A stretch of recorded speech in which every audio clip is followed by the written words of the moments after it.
So we're talking about squats. Squats something everybody should do. So girls, if your boyfriend doesn't squat, you might want to reconsider that relationship. Um, and if they are squatting, they're not even really hitting parallel.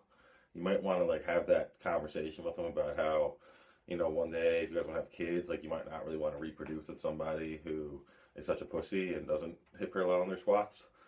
Unless, some people got issues like physical pussy shit. Anyway, it doesn't matter. So we're going to talk about squats and why they're so good. Obviously, primarily lower body movement. They're going to make your legs grow, depending on how you train squats. Some guys just want to get stronger, and even stay the same size. So, obviously for those type of people, you want to go a bit heavier weight, bit lower rep range, progressively overload the weight each week, so you ensure you actually are getting stronger and lifting more weight. For the bodybuilders or people who want just bigger legs, bigger, better looking, sexy legs, like myself, I squat pretty high volume, so I'm still doing squats like sets of 12 to 20. My heavier sets will be 8 to 10. So that's what works for me. Different ways to squat. High bar, low bar.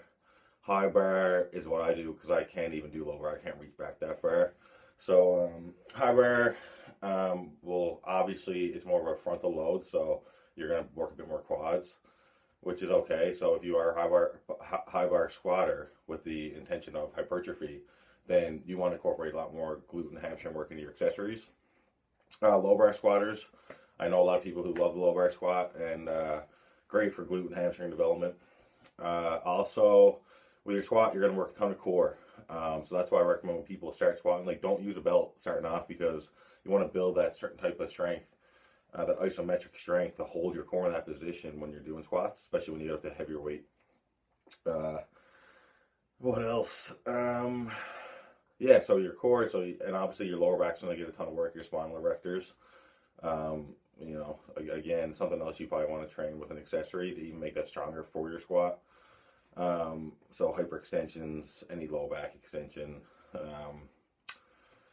Also, your transverse abdominis is working, so you need a strong core. I train abs almost every day, and it's helped me tremendously in all aspects of my training. Because even your frontal abs, your transverse abs are gonna have to keep you upright while you're squatting.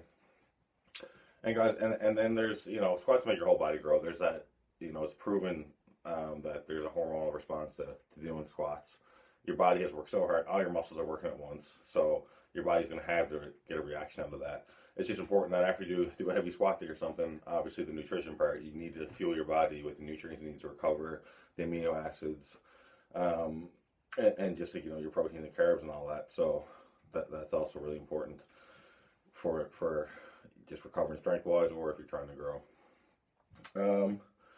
So yeah, guys, make sure you do your squats. That's my input on it, why everybody should squat no matter what. My number one exercise, if that's the only exercise I can do for the rest of my life, I say this all the time, that's what I would have to pick a squat for sure. So get deep, ass to grass, especially girls. You all want glutes. You're only working your glutes when you hit below parallel for the most part. You get a ton more stretch there. You're going to get a lot more growth there. So if you want the booty, ass to grass on your squats, girls. Do it for all of us. Do it for everybody.